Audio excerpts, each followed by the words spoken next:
guys, welcome back to my YouTube channel. Today we are going to solve day 8 problem of this month on LeetCode. So this problem is about perfect squares. So in this problem we have given an integer n and we have to return the least number of perfect squares numbers that sum to n. A perfect square is an integer that is the square of an integer, and in other words it is a product of some integer with itself. For example 1. So 1 into 1 is 1. 2 into 2 is 4, 3 into 3 is 9, 4 into 4 is 16. So these are all the perfect square numbers. Okay, so this is one example here. So here in this example, n, that is sum that we need, is 12 given to us, and the output is 3. So what are the perfect square numbers that we are using? So here we are using this 4, and this 4, total 3 4s. Okay, so that is why we have written in the 3 output. Okay, so now let's understand this problem with an example here. So this is a number given to us. Okay, this 12 is a number given to us, and we know what are the perfect squares. Okay, we know what are the perfect squares. So perfect squares are 1, and then 2 into 2 is 4. Okay, and what is 3 into 3? 3 into 3 is 9, and what is 4 into 4? That is 16. And after that, what is 5 into 5? 25. So these are all the perfect square numbers. Okay, these are all the perfect square numbers. Okay, so can I write it this one as 1 into 1? Okay, for simplicity. This is nothing but 2 into 2. This is nothing but 3 into 3. This is nothing but 4 into 4. Okay, now here this is a number 12 given to us. Okay, so for this number 12, one thing is clear, that we are going to use our numbers till here only. Okay, we are going to use the perfect numbers combination till here only. We can't use 16 and 25 because we just need the 12 sum as 12. Okay, so here one thing is that I can use this 1. If I use this 1, then my perfect square number, then the remaining output is like this 11. Or if I use this 4, then it is going to look like this 8. If I use 9, then it is going to look like this 3. 12 minus 9 is 3. Okay, now here at this step I have used 1. Here in this step I have used 4. Oh, and here at this step I have used 9. Okay, now after that, here also there are 3 cases. Okay, so I can use 1, I can use 4, I can use 9. Okay, if I use this 1, then the remaining is 10. If I use this 4, then the remaining is 7. If I use this 9, then the remaining is 2. Okay, here for this 8 there are total 2 cases. I can use either 1 or 4. I can't use 9 because 9 is greater than this 8. So if I use 1, then I get 7 here, and if I use 4, then I get here 4. Okay, and here also we have just one case. We can use just this 1 only. We can use 1 only. Okay, if I use 1, then the remaining here is 2. Okay, and after that we are again going to check. So for this 10 we are again we have 3 cases. We can either use 1, we can either use 4, we can either use 9.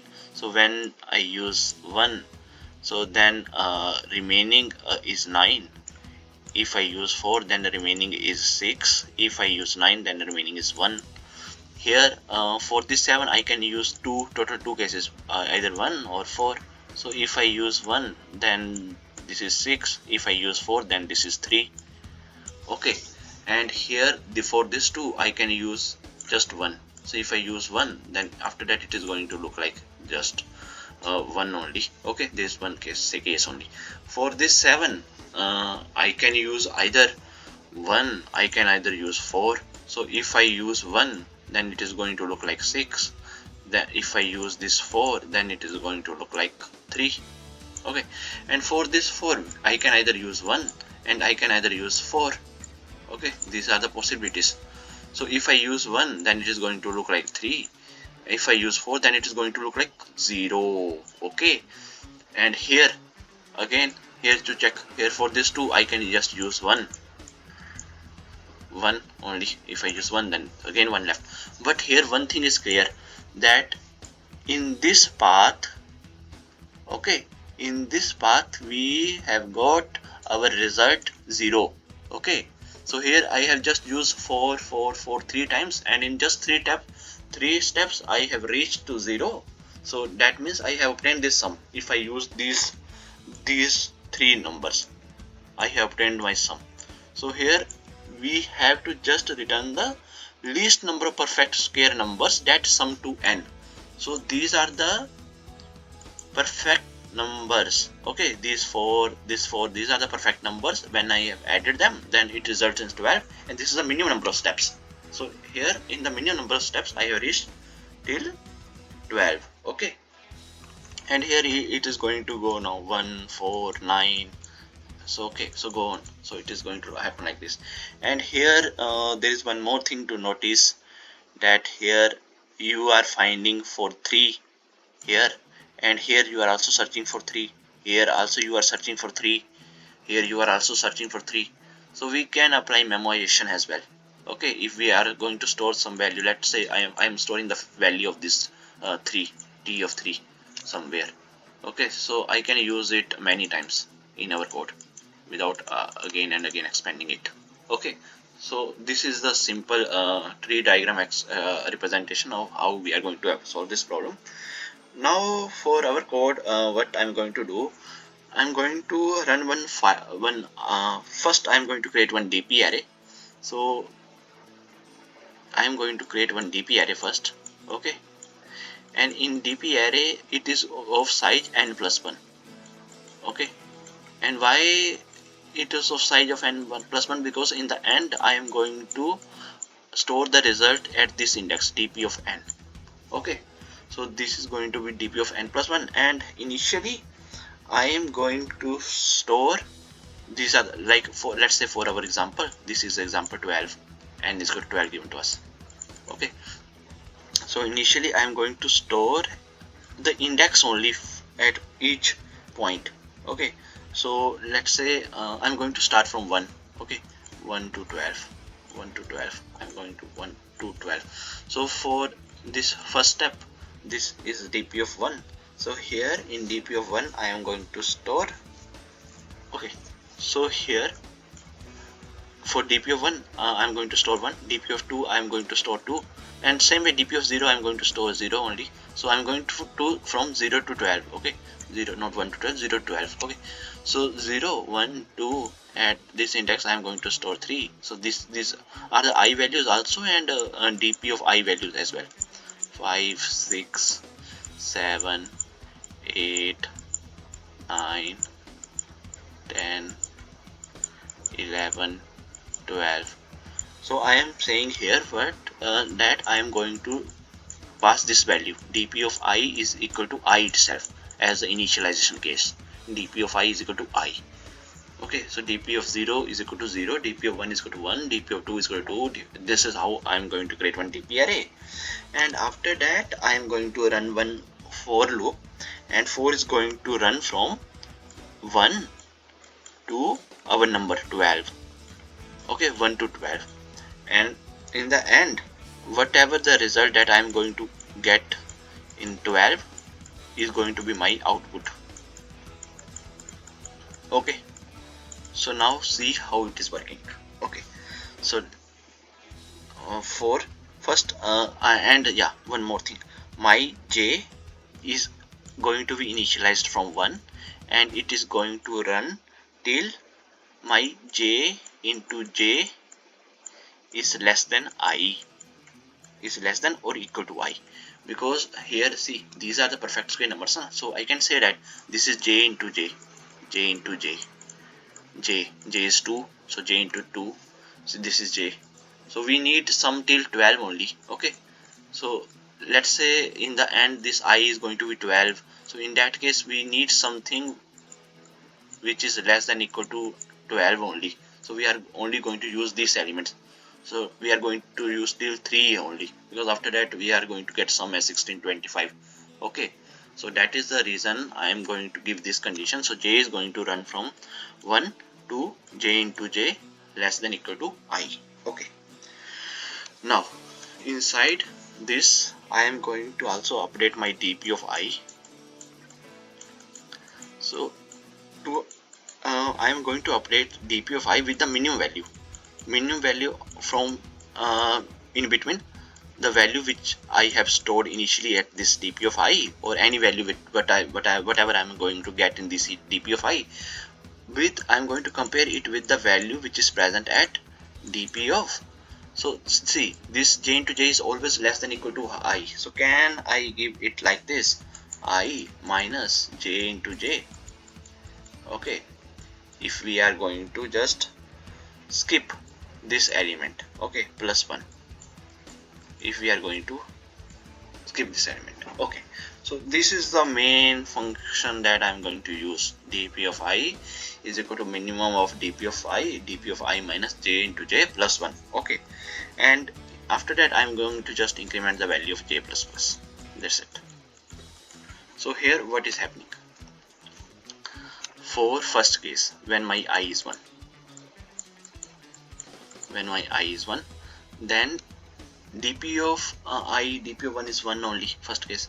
So I am going to in my dp of I am going to get the result like this, minimum of, what is the value of dp of I initially, dp of 1 is 1 only, and after that dp of 1 minus j is 0, j is starting from 1, sorry, j is starting from 1. So 1 minus 1 into 1 minus 1 into 1 is 0, dp this complete 0, and dp of 0 initially is 0 only. So dp of 0 plus 1, 1. So what is the value that I get for dp of 1? So for dp of 1 I get value as 1. So it's right, if the n is 1, then in that case I have to just return the n only, 1 only.